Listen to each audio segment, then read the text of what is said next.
It's day 8 of Nano. We're in the library. Had to move to the library because, well, you see, I was trying to get away from children to write and ended up being harassed by someone else's kid that I don't even know at a coffee shop. So, off to the library for us. I was talking to, hey, Karen, say hi. Hi. Hello. Still here. Karen and I were talking about her story, and one of the things that got brought up was how she is currently kind of pantsing her way through instead of really, she's laughing, instead of plotting anything. And it's getting to a point where she has no idea where to go. And I know a lot of people spend like October heavily outlining and planning for what they're going to do for Nano. And Kara is kind of just winging it, and we're coming up on some conflict. So word count today is actually going into a lot of conversation about, well, what do you do when you're pantsing and you're stuck and you feel like the only way to go forward is to actually sit down and start outlining something, even if it's just general plot.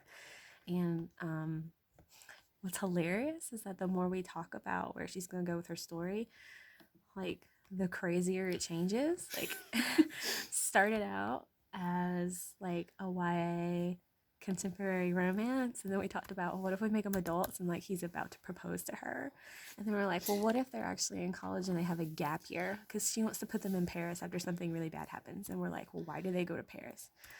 You know, if they're from a small town and their kids, how the crap do they end up in Paris?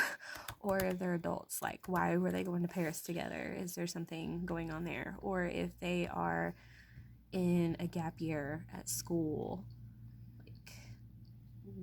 what made them choose there, and are they there together or just sort of coincidentally? Like every little change you make could completely change the entire story, and that's why not outlining or planning will eventually catch up with you, unless you're just one of those people who just, you guys, like, it has no idea what it wants to do. Stay. Unless you're just one of those people who just magically like has inspiration day to day for your next chapter that just happens to like work out. I'm not one of those people. Apparently Tolkien's one of those people. Tolkien is one of those people. Yeah, like, well, we can't all be Tolkien. I mean, apparently he was what they call a seedler. A seedler. Where he would just like plant seeds in like the first couple chapters, and then he would just like let it grow organically. And I'm like, I don't understand. No. Yeah. Are you even in the shot? I have no idea. Yeah.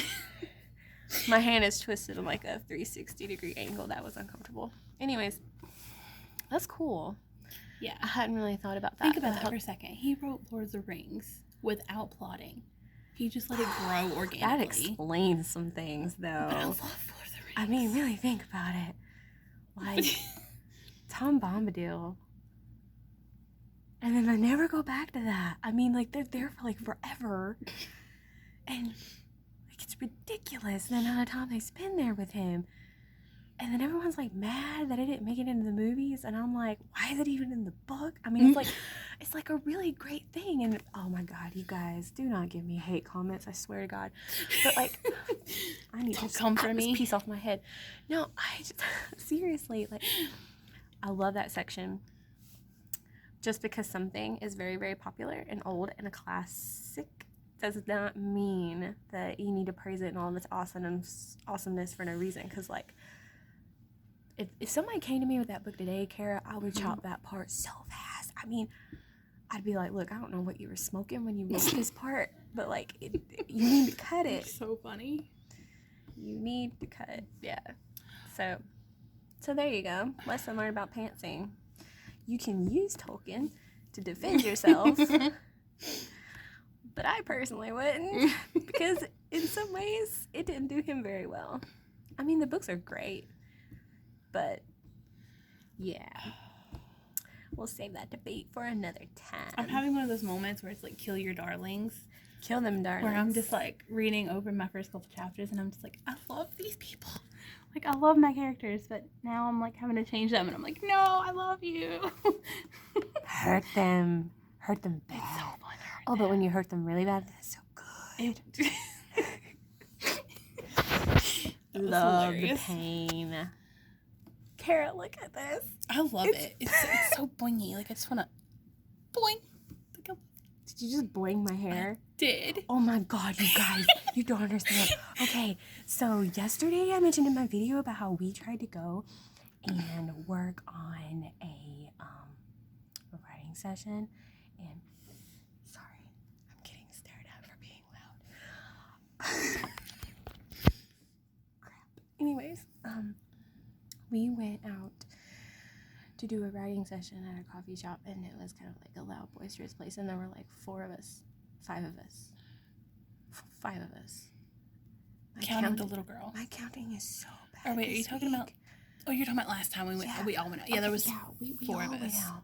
And Kara, I tweeted about this. You guys were there for this. It's still in there. I didn't You take it out. didn't cut it. I love it. Okay, Kara. it's part of her character. Oh my god. It's cute. You should ask the YouTuber. Ask the YouTubers, and they'll tell you that it's adorable. You guys.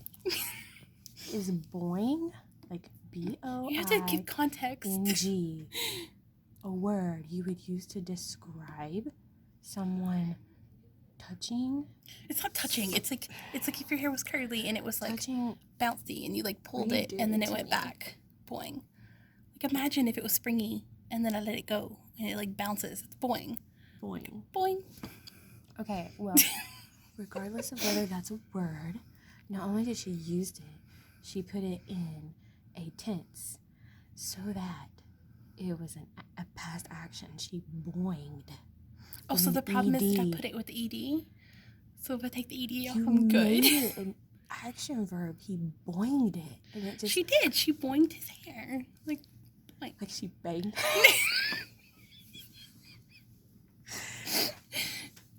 Anyways, is that a thing? Can you boing someone's hair? I say yes. You guys, this is why I don't go out and write with Kara. We don't get any writing done. We can't even make a damn nano video, I swear. Anyways, this older guy keeps staring at me. That's because you're beautiful. I'm being a brat, I guess. I don't know. Maybe I am being a little loud. I'm trying to be quiet. It's me. It's you. It's totally me. It's us. It's bad. We don't get a lot of writing done when we meet together. Like, at all. But the talking's good. You have to talk things out. Yeah, because I feel like I'm like way closer to actually writing after all the brainstorming that we've done. Because like me sitting alone in a room, I can't just think my way through plot because I haven't planned anything out. So I need the back and forth to like brainstorm. So it's helpful. It's productive. Yeah. Productive procrastination. I'm good with back and forth. I have a lot of people that constantly fill up my messages with back and forth all day long. Oh. That's probably another reason why I don't write a whole lot. Anyways, which brings me to another point. You guys, I'm going hardcore. I have started doing this thing where when I'm about to write, I take Twitter off of my phone. And I don't even like mute the notifications. I just straight up take it off. And then I get lonely at night and I load it back on. Like, for real. I mean, like, I could just get on it on my computer or whatever, but I don't want to have my computer in bed. So yeah, I've gotten to where I'm deleting Twitter during the day so I can focus on writing. And it's helped a lot. So definitely do whatever you have to do to unplug, because clearly when I have a lot of people to talk to, nothing happens. I don't know what you're talking about. You don't know what I'm talking about? No. Full denial there. Yeah. Anyways, so you guys, moral of the story, writing with people is really fun. You get a lot of juices flowing. There's a lot of ideas that you can fix and motivate you. Just be sure that it doesn't get to a point where you're getting nothing done. Oh, okay. And now I'm getting nothing done because I'm recording. So I should probably, do not ask me another question. I swear to God. I was going to tell you, that thing we were talking about in the car, it apparently takes That's not helpful. It says it takes a very long time to heal. How is that helpful? Like, if I'm researching how long something takes to heal. Yeah. You cannot tell me a very long time. How long her character would be recovering from this accident she put him in. And I guess it's a little bit of subject to interpretation, depending on complications and doctors and all that jazz. Hey girl, we binge watched Grey's Anatomy. You should have this. Yeah, but I don't know if I want it to be as unrealistic as Grey's Anatomy. Okay, you guys. I should put Go an be Easter more egg productive than us. and make his doctor be Avery. I'm gonna try to shut her up. I should make his doctor be Avery. Dr. Avery? Yes. From Grey's Anatomy? Yes, Girl. I should. Like, yeah, this is definitely gonna be a romance book. Like, you can try to fight it, but it's a romance story. You put him in there. It's who I am. It's who you are. Maybe. No, never mind. See you guys tomorrow.